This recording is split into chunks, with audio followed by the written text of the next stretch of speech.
Hello বন্ধুরা, যতই সারাদিন মায়ের মন্দিরে ঘুরে আসি না কেন, যতই ক্লান্তি হোক না কেন, বাড়ি এসে ঠিক মায়ের মন্দিরে মায়ের মুখ, মায়ের মন্দিরে থাকার প্রত্যেকটা মুহূর্ত অনুভব করায়।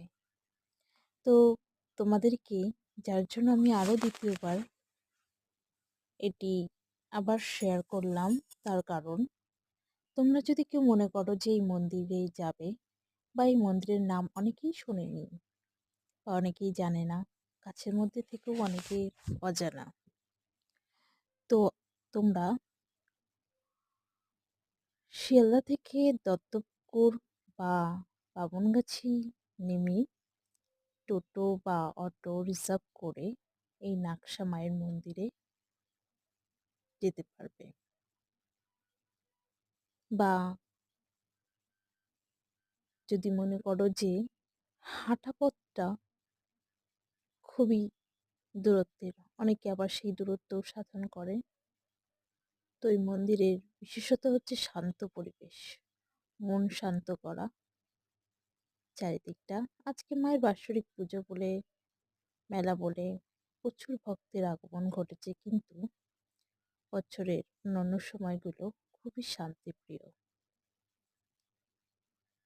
এখানে যিনি সাধু বাবা রয়েছেন বা যে পুরোহিতরা রয়েছেন, তাদের ব্যবহার সবার ভালো, স্নেহ যত্ন সহকারে মায়ের পুজো দেওয়া যায়। এমনকি শান্ত পরিবেশে বেশ কিছুক্ষণ থেকে সময় কাটানোও যায়। তো আমার তো খুব ভালো লেগেছে, তাই তোমাদের কাছে তুলে ধরলাম।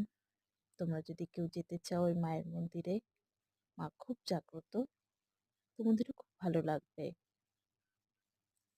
জয় মা তারা জয়। আর মন্দিরটি হচ্ছে মা নাকশা মায়ের মন্দির, বহেরা নাকশা মন্দির। আশা করি আমার ভিডিও তোমাদের ভালো লাগলে তোমরা প্লিজ আমার চ্যানেলটি সাবস্ক্রাইব করো, শেয়ার করো ও লাইক করো ও অবশেষে একটি কমেন্ট করো। আর যারা আমার চ্যানেলটি সাবস্ক্রাইব করা হয়নি, তারা অবশ্যই আমার চ্যানেলটি সাবস্ক্রাইব করো। আশা করি আমি তোমাদের কাছে যেটুকু পারি সেটুকুই তুলে ধরার চেষ্টা করি। জয় মা।